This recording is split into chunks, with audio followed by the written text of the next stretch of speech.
እና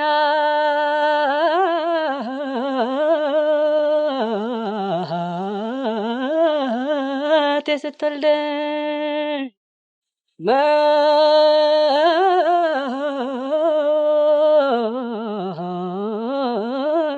ቻማከረች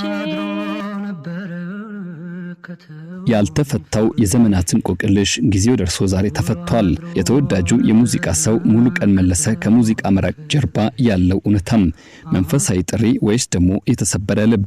ከዓመታት በኋላ የተሰማው የብዙዎች ልብ የሚነካው አሳዛኝ ክስተት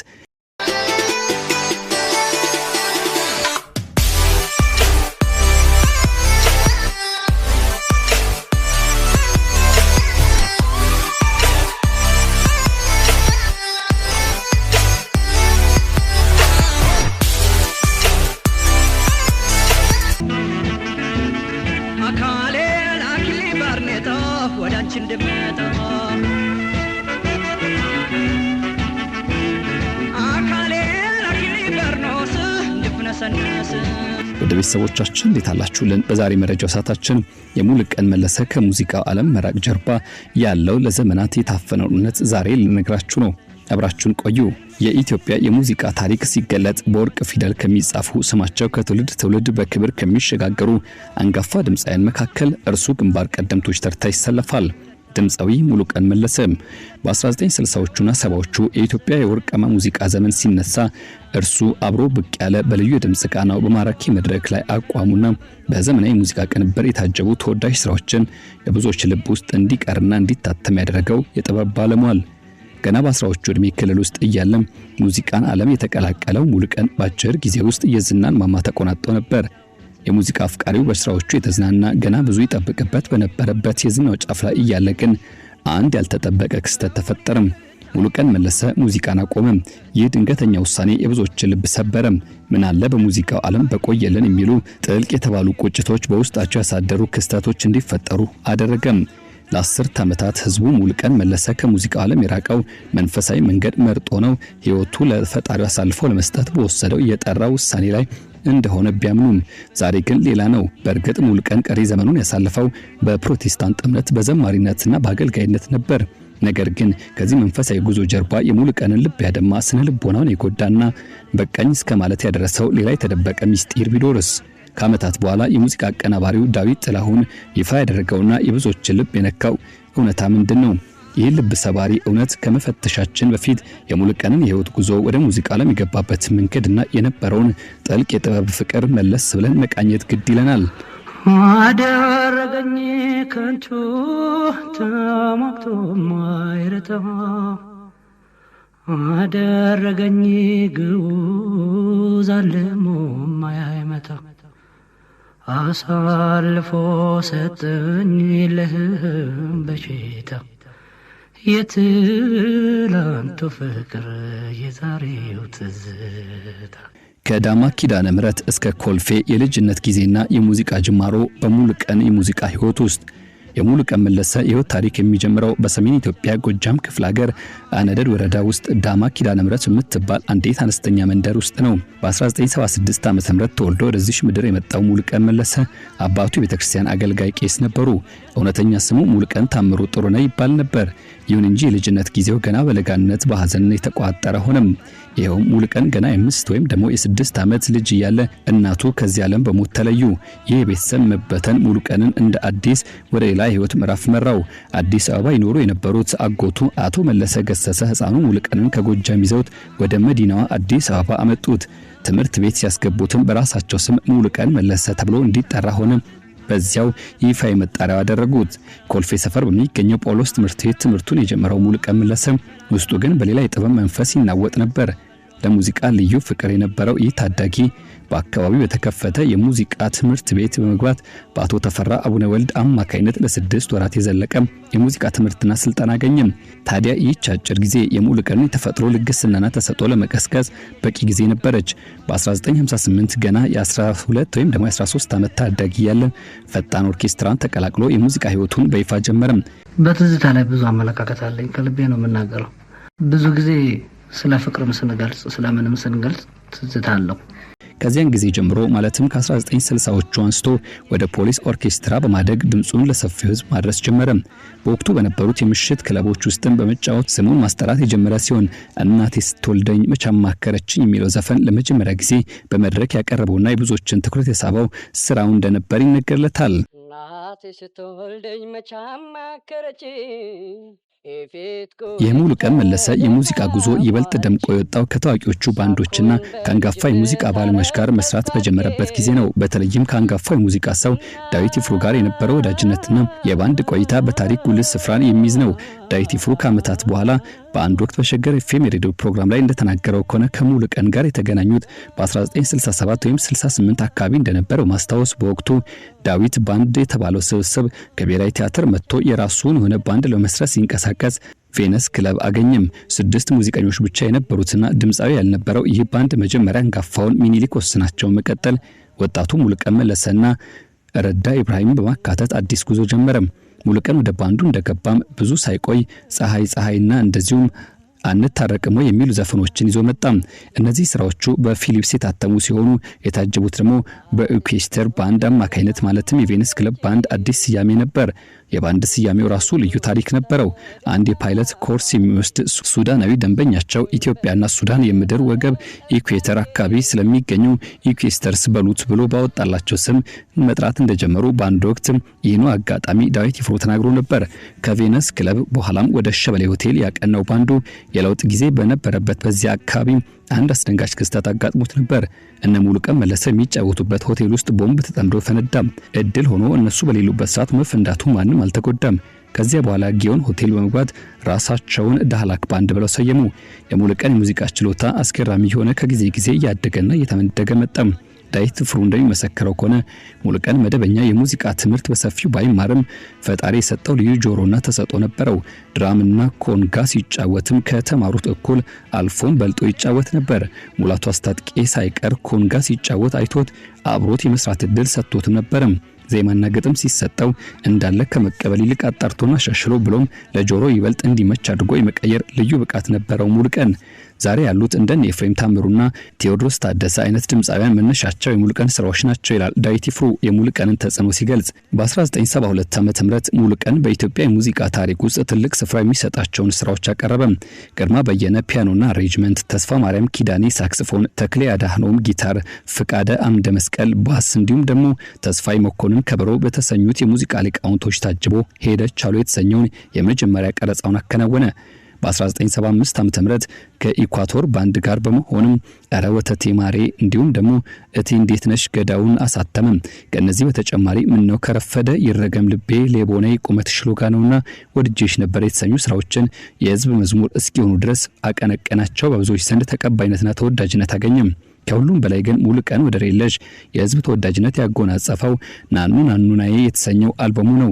ይህ ስራ ከሙላቱ አስታጥቄ ጋር የታተመ ሲሆን ቀረጻው ላይ ደግሞ ትልቅ ፈተና አጋጥሞት ነበር። በስራተ ወንጌል ሬዲዮ ጣቢያ ሄደው ድምጹ ወይም ደግሞ ሳውንዱ ጥራት አልመጣ ብሎ ሲቸገሩ ዳዊት ይፍሩ በሰራው አሬንጅመንት በጊዮን ሆቴል ተሞክሮ እጅግ ስኬታማ ሆነ። ይህ ስኬት ታዲያ በዋነኛነት ገበያ ላይ እንዲደርስ አደረገው። ካሴቱ ተወዳጅነትን አተረፈም። የኢትዮጵያ ህዝብ በሰልፍ ነበር የገዛው ይላል ዳዊት ይፍሩ አጋጣሚ ሲገልጽ። አንጋፋዋና ሁለገቧ ከያኒት ዓለም ፀሐይ ወዳጆና ተስፋዬ ለሚሳ ግጥሞችና ዜማዎች በተለየ ለዛ ያቀነቀነው ባህላዊ ጨዋታዎችና በዘመናዊ አቀራረብ እያዋሃደ የኢትዮጵያን ሙዚቃ ወደ አዲስ ከፍታ ወጣው። ባህላዊ ግጥሞች ይወዳል። እኔና እሱ ደግሞ በዚህ እንጋጭ ነበር። ለምን የግጥሜን ከሌላ ግጥም ደባለከው በሚል ነው። ከኔ የሚመርጣቸውን ያረግና ከባህላዊ ግጥሞች ደግሞ ደባልቆ የሚሰራባቸው ጊዜ ነው ለሱ ልብ የሚቀርቡትን ማለት ነው። ሙሉቀን መለሰ የጥበብ ስራዎቹን ምን ያህል ያከብርና ይወድ እንደነበር ለመረዳት ሙዚቃን ከተወ ከብዙ ዓመታት በኋላ በቮይስ ኦፍ አሜሪካ ሬዲዮ ጣቢያ የተደረገውን ቃለ ምልልስ መመልከት በቂ ነው። በወቅቱ ድምጻዊ ብዙአየሁ ደምሴ የሙሉቀን መለሰ ዘፈኖች በድጋሚ ተጫውቶ ማውጣቱን ተከትሎ ሙሉቀን የሰጠው ምላሽ በውስጡ የነበረውን ጥልቅ የጥበብ ፍቅርና የባለቤትነት ስሜትን የሚያሳይ ነበር።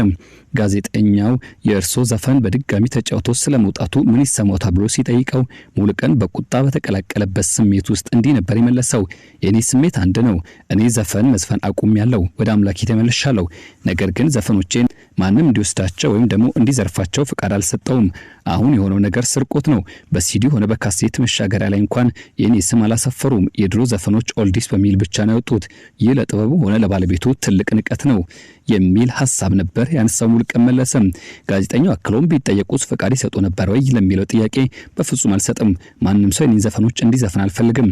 እኔ እነዚህ ዘፈኖች በወቅቱ በሚገባ ተጫውቻቸዋለሁ። ከኔ በላይ ማንም ሊጫወታቸው አይችልም በማለት ቁርጥ ያለ ምላሽ ሰጥቶ ነበር። ይህ ንግግር አንድ ትልቅ እውነትን ያሳየናል። ሙሉቀን መለሰ ዓለማዊ ሙዚቃን ቢተውም በስራዎቹ ላይ የነበረው ፍቅር፣ ያፈሰሰው ላብና የከፈለ ዋጋ ምንጊዜም በውስጡ ሕያው ሆኖ እንደሚኖር ነበር የሚገልጸው። ይህ የኔ ህይወት ዘመን ድካም ነው።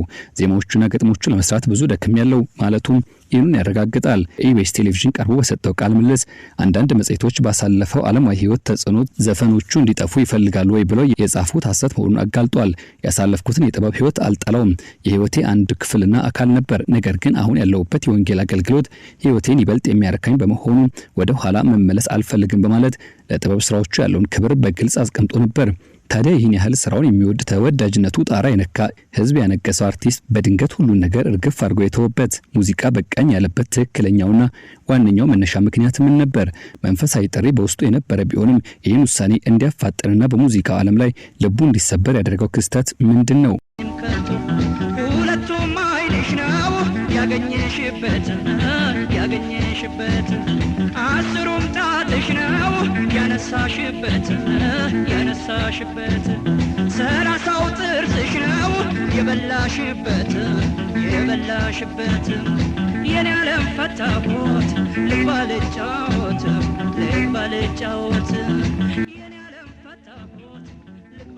የዚህ ታላቅ ድምጻዊ ድንገተኛ ከሙዚቃ መራቅ በብዙዎች ዘንድ ለዓመታት ያልተፈታ እንቆቅልሽ ሆኖ ቆይቷል። ነገር ግን በ1990ዎቹ የሙዚቃ ኢንዱስትሪ በርካታ ጥበባዊ ስራዎች ላይ አሻራውን ያኖረውና የሙሉቀንን ታሪክ በቅርበት የሚያውቀው አቀናባሪው ዳዊት ጥላሁን በቅርቡ ማህበራዊ ትስስር ገጹ ላይ ያጋራው ጽሑፍ ይህንን የተደበቀ ሚስጥር በአደባባይ ወጥቶታል። እንደ ዳዊት ጥላሁን ገለጻ ከሆነ የሙሉቀን መለሰ ከሙዚቃ መራቅ ከግል መንፈሳዊ ጉዞ ባሻገር በወቅቱ የነበረው ስርዓትና የሳንሱር ወይም ደግሞ የእገዳና የቁጥጥር ኮሚቴ የፈጠረበት ጥልቅ ስነ ልቦናዊ ስብራት ምክንያት እንደሆነ ይገልጻል። በደርግ ዘመነ መንግስት ላይ ማንኛውም የጥበብ ስራ ለህዝብ ከመቅረቡ አስቀድሞ የሳንሱር ኮሚቴ በሚባለው አካል ጥብቅ ፍተሻ ይደረግበት ነበር። ሙሉቀን መለሰ ደግሞ ለስራው እጅግ ጥንቃቄ የሚያደርግ ለጥበብ ትልቅ ክብር የነበረውና እንዲሁም ደግሞ ስራውን የሚያከብር አርቲስት ነበር። ለሁለት መስመር ገጠም እንኳን ብዙ ጊዜና ዋጋ የሚሰጥ ድምጻዊ ነበር።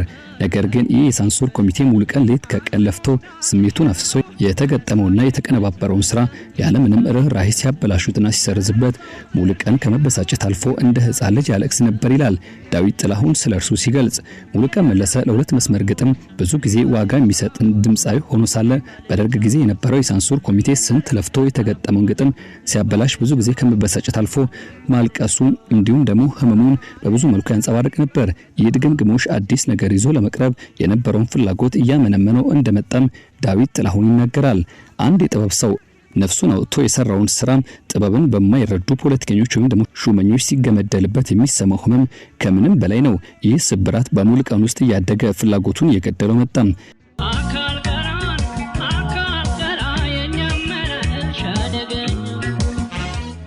የመጨረሻውና ሙሉቀንን አንገት ያስደፋው ክስተት የተፈጠረው የመጨረሻ አልበሙን አዘጋጅቶ ያቀረበበት ወቅት እንደነበር ይገልጻል። በከባድ ዝግጅት በከፍተኛ ጥንቃቄና በልዩ ልዩ ጥበባዊ ስራዎች ተጽፎ የተዘጋጀው አልበም ለሳንሱር ኮሚቴ ሲያስገባው ኮሚቴው ያለምንም ማወላወል 6 ያክል ዘፈኖቹን ውድቅ አደረገበት። 6 ሙሉ ዘፈኖች፣ 6 ሙሉ የህይወት ታሪኮች፣ 6 ሙሉ የጥበብ ልፋቶች በአንድ ጀንበር ገደል ገቡ። ይህ ድርጊት ለሙሉቀን ሊሸከመው ከሚችለው በላይ ሆነበት።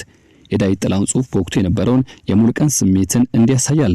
በቃ ሙሉቀን መለሰ አበደ፣ አለቀሰ፣ ይቅርብኛልም፣ ትርጉም አልባ ሆነበት፣ በቃኛለ። ከብዙ ዓመታት ቆይታ በኋላና የጓደኞቹ ጉትጎታ በኋላ በኮሚቴው ታረም የተባለው በግድ ታርሞና እንደገና ተጽፎ አንቺ ደማም ጎኔ የተሰኘ አልበሙ ለቅጂ በቃ። ይህ አልበም ለህዝብ እንደደረሰ ግን ሙሉቀን ውሳኔውን አጸና። ሙዚቃ በቃኝ አለ። ይህ እውነት እጅግ ልብ ሰባሪ ነው። ሙሉቀን መለሰ ወደ ፈጣሪ የተጠጋው መንፈሳዊ ህይወትን ስለወደደው ብቻ አልነበረም።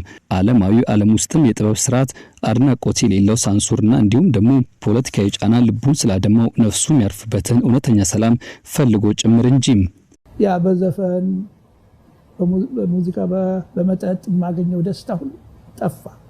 መጨረሻው ምንድነው? ሙሉቀን የሚባለው ሰውዬ ከ1980ዎቹ በኋላ ሙሉቀን ፊቱ ሙሉ በሙሉ ወደ መንፈሳዊ ስራዎች በማዞር የመዝሙር ስራዎችን ለመስራት ተገደደ። ለ3 አስርት ዓመታት በላይ በሀገር አሜሪካ ዋሽንግተን ዲሲ አካባቢ ኑሮውን አደረገ። የቀድሞ የቅርብ ጓደኛው ዳዊት ይፍሩ ሙሉቀን አሜሪካ ያለም ደውሎለት እነዚህ ስራዎችን በጥራት በስቱዲዮ እንደገና በተሰራቸው ለታሪክ ይቀመጣሉ ብሎ መክሮት ነበር።